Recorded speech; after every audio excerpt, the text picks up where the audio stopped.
Hello agents, and welcome back to another Division 2 video. Now that Season 1 is live, having a perfect build to complete your time trials is really important, so I decided I would highlight a few of mine.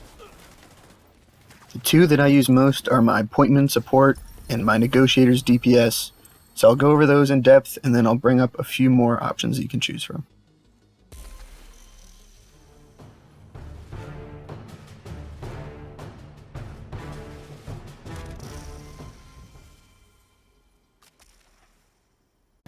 For Pointman support, we're going to be running 3 Golan for the armor bonuses, 1 Gila for the armor bonus, 1 Alps, just because it's a name that will give you shield health, and also a 511 for health, but you can change this out for exotic knee pads if you find them. For weapons, you can run whatever you like, but I like to run the Lady Death, which will give you a speed buff whenever you get a kill, so you can maneuver really easily, and also the Grudge, which will buff up your team and give them crit chance and crit damage. With Protector on our backpack, we're going to be giving a portion of our armor to everyone in our party every 3 seconds, assuming the shield is getting hit. So this is going to happen very often. You're going to get an additional 5%, and they'll get an additional 15% of your armor, which is why you need to have maximum armor. While the Alps One Piece isn't necessarily helping us with the repair skills, the skill health talent on these Motherly Love gloves is worth it just to run the One Piece. This build should land you somewhere between 1.6 and 1.7 million armor.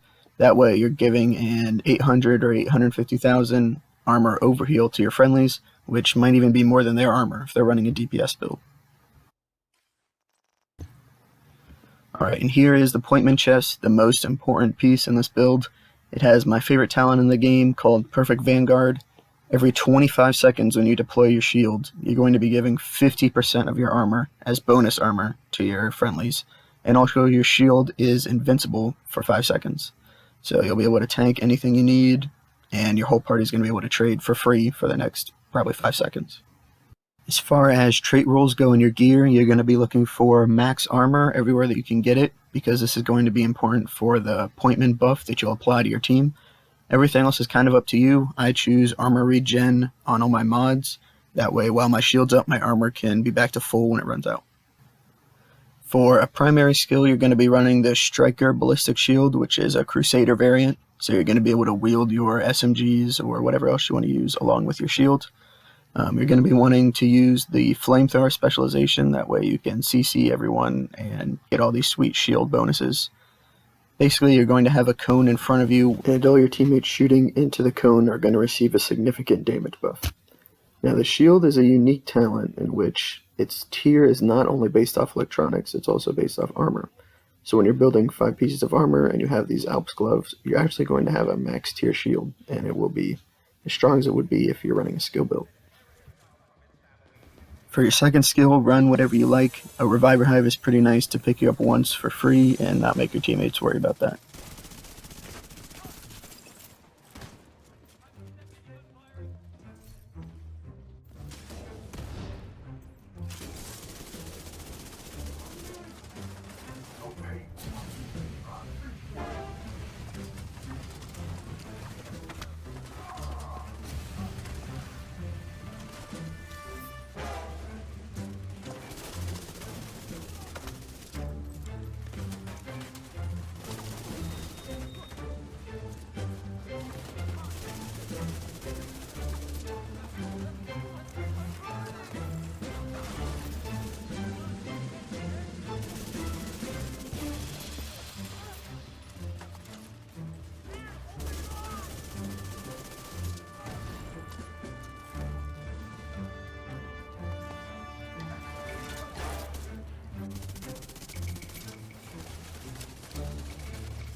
So right now my favorite DPS set has to be Negotiators.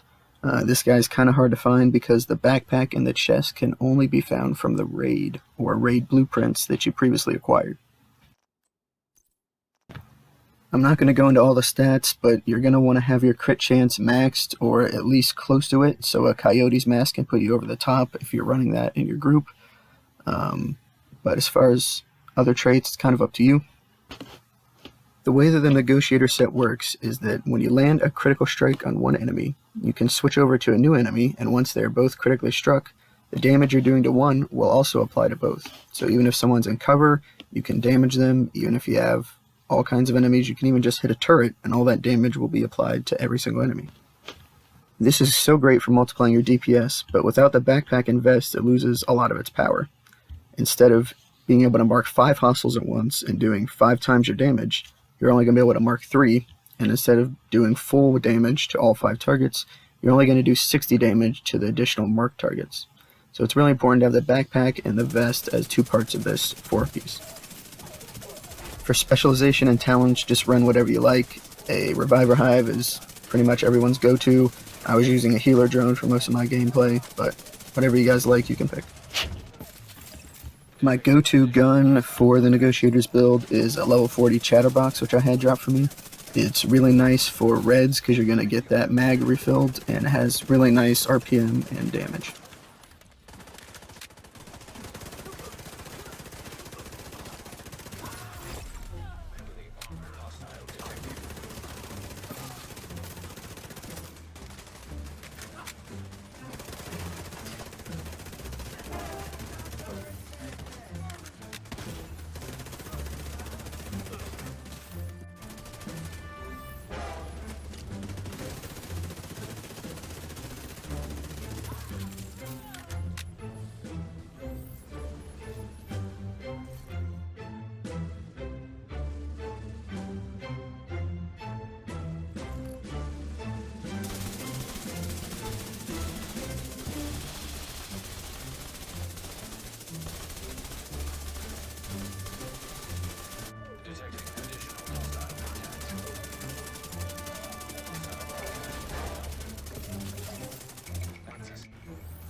That does it for my 2 favorites. I'm also going to show a explosive skill power build, a True Patriot support build, and a hardwired healer build that I've been working on just for you guys to get some ideas, but I'm not going to go into them in depth. So if you see anything you're not sure of, just pause it and leave a comment and let me know. Not all of these builds are min-maxed, but at least they should give you some ideas to help with your raid or mission or really anything as long as you're in a group.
Thanks for watching, agents. I hope this video gave you some ideas to improve your Season 1 builds. Make sure if you like any of this content to subscribe, as I'll be posting a lot more Division 2. And lastly, Keener, go suck an egg.